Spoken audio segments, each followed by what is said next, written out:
अब डॉक्टर फजर को जब शक होता है कि डॉक्टर रंगून जो है मिला हुआ है, तो वो डॉक्टर फजर जो है वो खामोशी इख्तियार कर जाती है, सारे सबूत इकट्ठे करती है और उसके बाद डॉक्टर रंगून के घर में जाती है।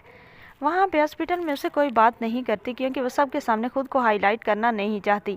वो मामले की तह तक पहुँचना चाहती है और वहाँ जाती है डॉक्टर रंगून के घर और उसे जाकर कहती है कि डॉक्टर, मुझे आपसे एक पर्सनली बात करनी है, इसलिए मैं यहाँ पर आई हूँ। अगर मैं वहाँ पर ये बात करती तो हो सकता है कि आपके लिए ये बहुत ज़्यादा मुश्किल हो जाता या आपकी नौकरी को भी ख़तरा हो जाता। तो जो डॉक्टर रंगून होता है डॉक्टर फजर से कहता है कि डॉक्टर, आप क्या कहना चाहती हैं, आप साफ साफ कहें। डॉक्टर फजर कहती है कि आपको अगर पता खुद ही चल जाए तो बेहतर होगा। आप एक डॉक्टर हैं, आप इंसानियत की खिदमत करने के लिए हॉस्पिटल में हायर किए गए हैं और फिर ईमानदारी से खिदमत करना हमारा हक है। डॉक्टर को सिर्फ डॉक्टर का नाम नहीं दिया गया, बल्कि डॉक्टर को लोग अपना मसीहा समझते हैं, जान बचाने वाला समझते हैं।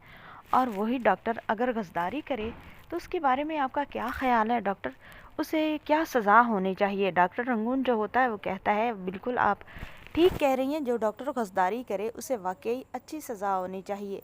बेशक उसकी जान ले ली जाए और उसको माफ़ नहीं करना चाहिए। तो डॉक्टर फजर जब ये बात सुनती है तो वो डॉक्टर से कहती है कि डॉक्टर, आपका अपने बारे में क्या ख्याल है? वो कहता है कि डॉक्टर फजर, आप ये क्या कह रही हैं, मैंने ऐसा क्या कर दिया? डॉक्टर फजर कहती है कि मैं आपसे एक बात करने के लिए आई हूँ, आप खुद समझ जाएं। अच्छी बात है आप इन हरकतों से बाज आ जाएं, वरना ये जो आपने डॉक्टर कोट पहना हुआ है ये भी चला जाएगा और बची खुची इज़्ज़त भी चली जाएगी।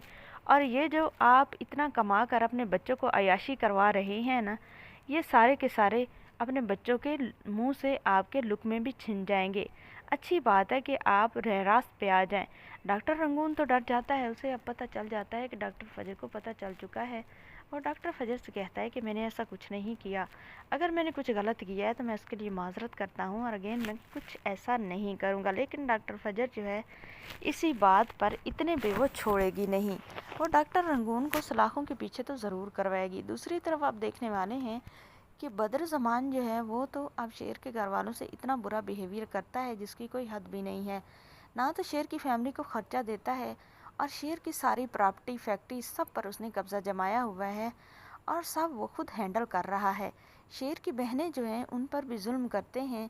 जो आहद और फ़हद हैं वो तो बहुत ही बदतमीज़ हैं। आहद जो है वो अपनी बीवी को मारता पीटता है और उस पर इतना जुल्म करता है कि उसकी बीवी जो होती है वो पिछले दिन याद करती है। वो कहती है, जब मेरा भाई और बाप और हमारा बिज़नेस अच्छा चल रहा था तब तो आप मेरे गीत गाते होते थे और तब तो आप मेरी खुशामद करते थे, ताकि मैं अपने भाई और बाप से बहुत बहुत पैसा लेकर आपको दे सकूं।